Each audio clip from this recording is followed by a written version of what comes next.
Irashaimase. Hello and welcome to Fataris' Kitchen. I'm your host, Chef Fataris.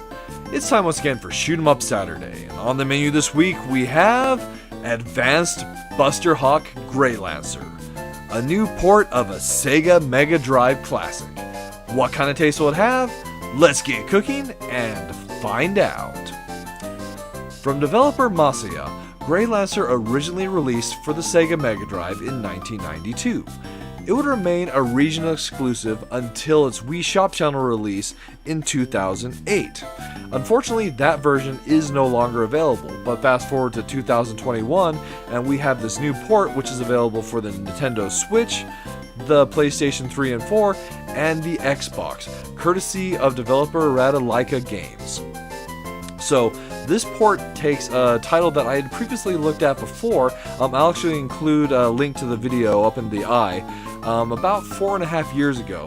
And this was a title that I quite liked at the time. I thought it was a unique and interesting game for the Sega Mega Drive.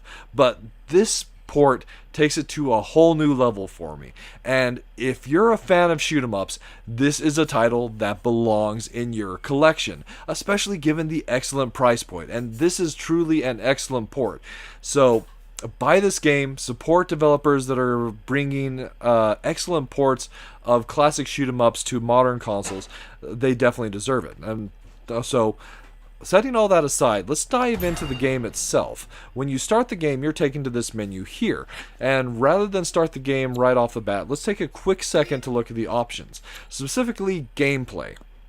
So this will show you your gameplay modes. There are 3 modes available here. The new version, the modern, and this is the one that just elevates GleyLancer to a whole new level.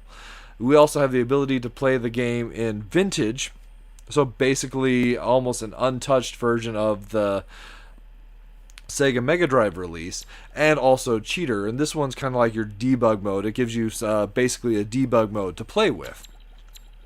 So looking at it under modern, we also have a couple other options here. You can change the cutscene language, which is a nice feature, as well as change your video aspect ratio and add some CRT shaders to the game if that's something you'd like to play with.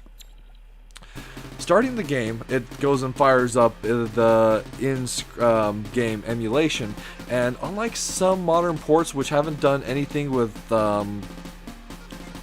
in-game dialogue, cutscenes, or anything like that, they've done an excellent job of that here with this release. The text looks beautiful, and it really helps elevate these excellent cutscenes to a rather large importance, and it just makes them more enjoyable. Because I originally, in my original review over 4 years ago, I kind of described the story as throwaway, and I still feel, well, like that's the case with a lot of shoot 'em up stories. But I found a lot more enjoyment in it in this most recent playthrough of mine. And part of it is just how beautiful the presentation is here with the way the game looked. Of course, that's a lot of it comes from playing at a higher resolution, but you've got these gorgeous cutscenes presented on the Sega Genesis with, from the Sega Genesis with these like nice new subtitles that really helps make the game just that much more enjoyable. And even from the perspective of the original Japanese, playing it with the modern Japanese would make it significantly easier to read, as it's too small and blocky in the vintage mode. So starting the game from the main menu, we do have the ability to adjust the options in the game itself. Those include changing your difficulty setting here, easy, normal, hard, and you can turn the story mode on or off. Just for the speed's sake, we'll go ahead and turn that off. One nice feature I do like of a lot of Genesis titles is you could adjust your speed in the configuration. Starting the game, we're taken to the select mover system, and in the original version this is very important. However, in the modern version this is almost irrelevant, and I'll get to why here in just a moment. So we're just going to skip past this and actually start the gameplay. So your movers are basically your options or orbs that will orbit around your ship. and they'll have gun pods on them. So you kind of see the mode that your mover is set to above in the middle there. So right now it's normal, and then we have the gun pod, in this case twin. So there were a total of 7 different modes that we could originally play the game in with your movers, but you only had the ability to set that in that screen itself, and then you were kind of locked in for that playthrough. However, one thing that Modern does do is it allows us to cycle through all those different movers. So you have ones like normal, where the movers will point your gun pods in the direction that you're moving. Reverse, the gun pods will shoot in the opposite direction. And then you can even have ones where it's kind of like an auto search, multi kind of sweeps around the ship itself.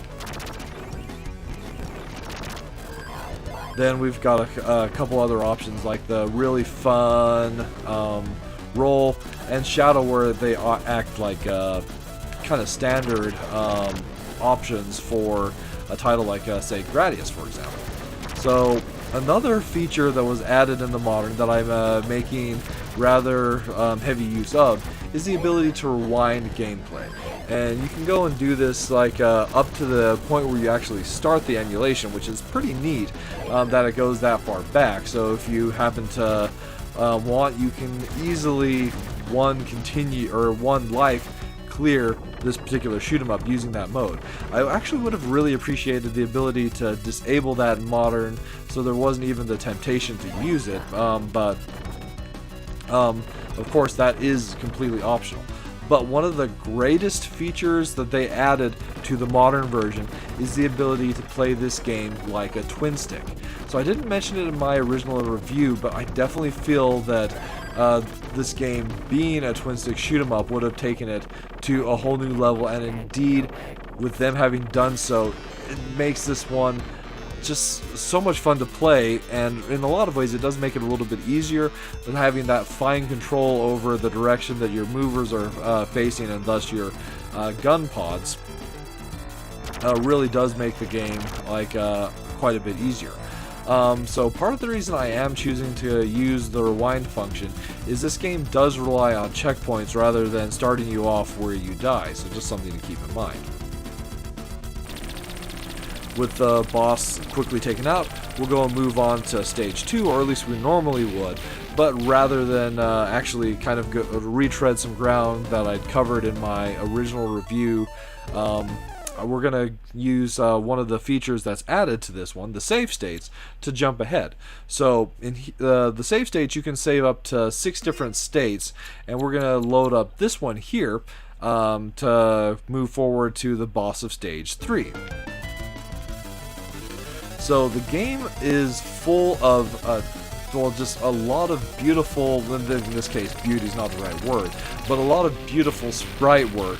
And one thing that I didn't appreciate at the time is just how much variety of enemies that GleyLancer has.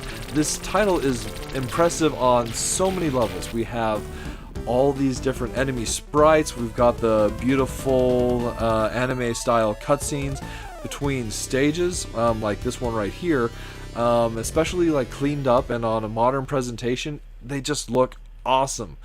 In addition to that, we actually have a lot of neat weapon variety as well. So here we can kind of see there are a total of, well, we see 6 different gun pods there, but there are actually 7 gun pods like total. Some of them are actually really nice to use. You can use ones like the twin shot is actually one of the ones I enjoy quite a bit. In addition to that, we also have the laser. There's also the 5-way. There's a saber, which is kind of a short range like sword, and those are usually the kind of like ones I like to use, but it's not as useful in this one. The burner, which is a flamethrower. There's also a spread bomb as well, and the spread bomb itself is a little on the disappointing side, because it could be like so awesomely powerful, but the shots are just too slow. One thing that's neat about the laser that we're using right now is it's one of the weapons that pierces in this particular game. So it basically passes through multiple enemies. So in the situation where you've got either larger enemies or enemies hiding behind other enemy units, then you can rather quickly take them out with this particular weapon, despite it being weaker overall. You're just getting more shots to the enemies. So another feature that was added to the modern version is in the original Mega Drive release. Your speed control would go up, so you'd start at like 1, go up to 4, then go back down to 1. Whereas in this, you can go and use your triggers to just go up or down, and so if we want to go 2, 3, 2, 3, we can do that, adding a lot finer control to your speed. And in certain situations like this one here, it's like maybe we want to go a little bit slower to finally navigate this maze that we're presented in. Or we could use the speed to go, well, faster, like that section at the beginning of the stage. Oh, this was the one I forgot. The bounce shot, which is pretty self-explanatory. One minor a problem that this weapon does have, though, is you can only have a certain number of shot sprites on the screen at once. So if they're bouncing around in a corridor like that, then, well, you don't have any shots to use on the enemies. So that basically serves up this excellent port of GleyLancer for your enjoyment. So the title itself, I feel, has translated incredibly well to this new format, and really, this shoot 'em up is one that has aged incredibly, and with these modern day conveniences and new gameplay modes added to it, like I said, this one has been elevated from what I consider to be a really good Mega Drive shoot 'em up to one that's almost an essential part of a shoot 'em up fan's collection now. As far as the minus flavors are concerned, these are kind of like nitpicky about the release itself. I would have liked a few extras added to the title itself, such as maybe a more detailed manual to go over the gameplay and even some of the story, in addition to maybe like an art gallery, since there is so much beautiful artwork put into the game itself. I would have appreciated seeing that kind of brought to the fore,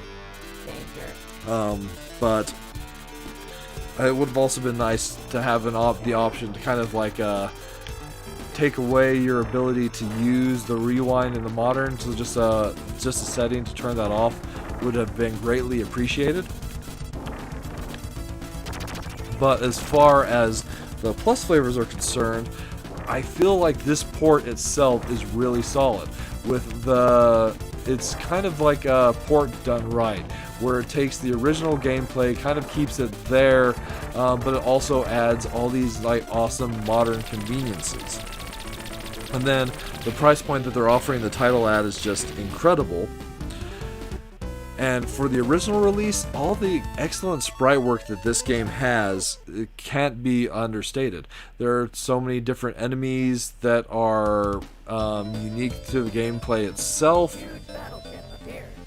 And the game itself is also a really lengthy shoot 'em up, especially for the era.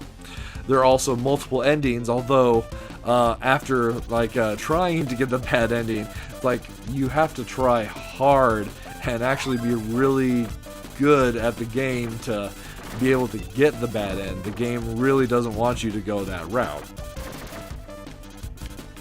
And yeah, this one, it just has gone from being what would have been it was kind of already a standout Mega Drive release, to one that's just, I don't know, that's just brought an incredibly new level of appreciation for this title to me.